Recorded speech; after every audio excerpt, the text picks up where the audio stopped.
In today's lesson, we're going to be comparing different types of functions when it comes to linear functions expressed in a word problem or expressed in a table or expressed in a graph.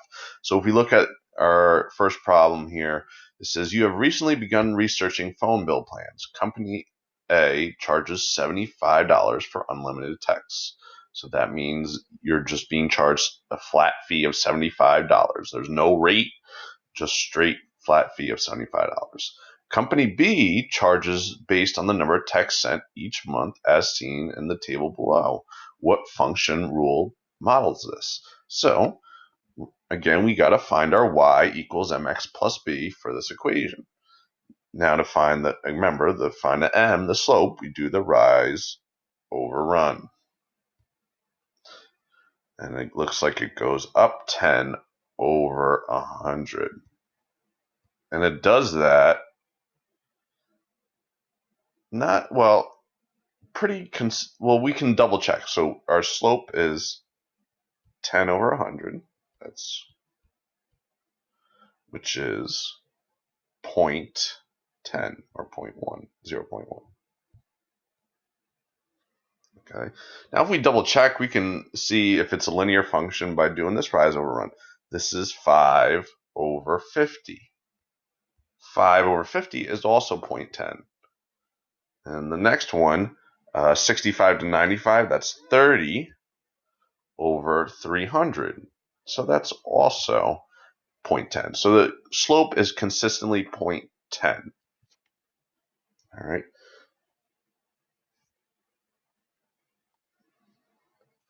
Now our b, let's try to figure out what our b is. So we have to write our y equals mx plus b. We plug in our 0.10, and for m, we also plug in one of the points, 50 and 50. So we have 50 equals 0.10 times 50 plus b. 0.10 of 50 is 5.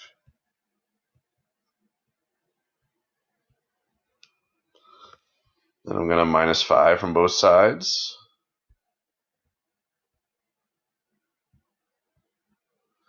And my b is 45. So that means they're charging us $45 to start cell phone B, and then charging us 10 cents per text. Let me write that a little neater.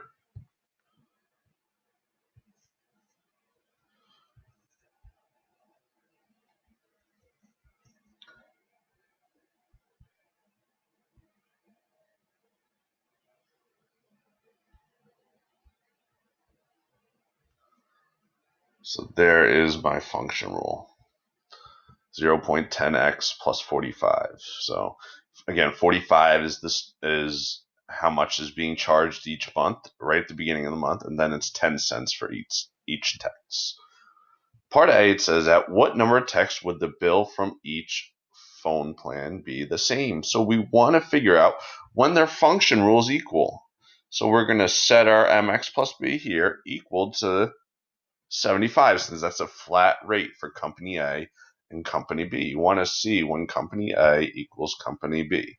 So 0.10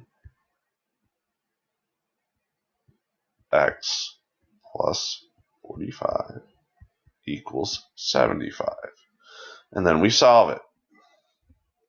Minus 45 from both sides, and we get 0.10 x is 30. Divide both sides by 10, 0.10, and you get x is 300. That means at 300 text messages, they will be the same. How much will it cost to send $200 text using either company? Well, company A, it's going to be $75. That's always going to be the same. For company B,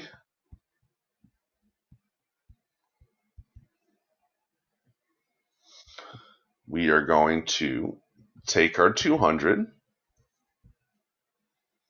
and plug it in for the X, which represents our number of texts. So we have 0.10 times 200 plus 45, which is 20 plus 45, which is $65 for company B. So company A is $75, company B is $65. Okay, so in that case, company B would be the better deal. Now, 500 text messages. Same thing, company A. I'm just going to repeat this down here. Company A is the same thing, $75. All right. Company B, we do the same thing. So we do 0.10 times 500 plus 45, which is 50 plus 45, which is $95. So in this case, company B would be the better, company A would be the better choice. At what number of texts is company B the better choice?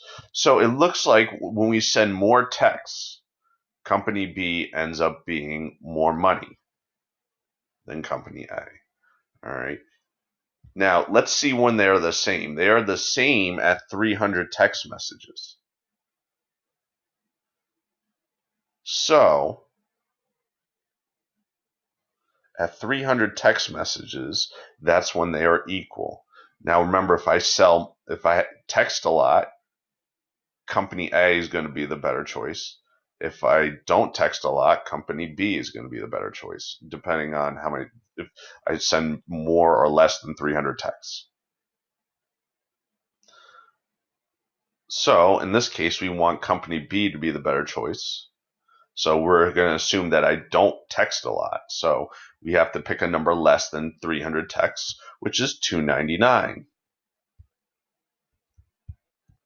Now let's double check our math just to make sure.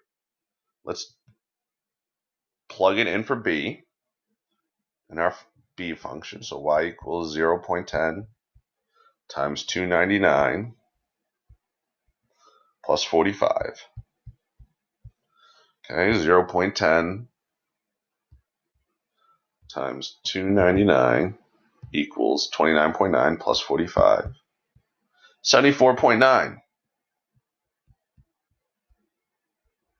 So that means at 299 texts, it's going to cost less than $75, right? So that means my company B is going to be the better choice. So at 299 texts, that's the maximum number of text messages where company B is going to be the better choice. Anything above that, company A is going to be the better choice.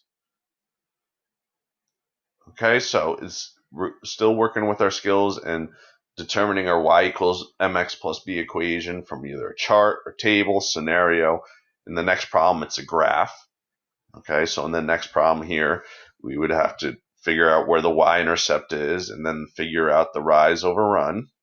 Okay, and determine our equation with that. And be careful, the y's are in intervals of 20. Okay. So that's it for today's lesson. If you have questions in class, please let me know.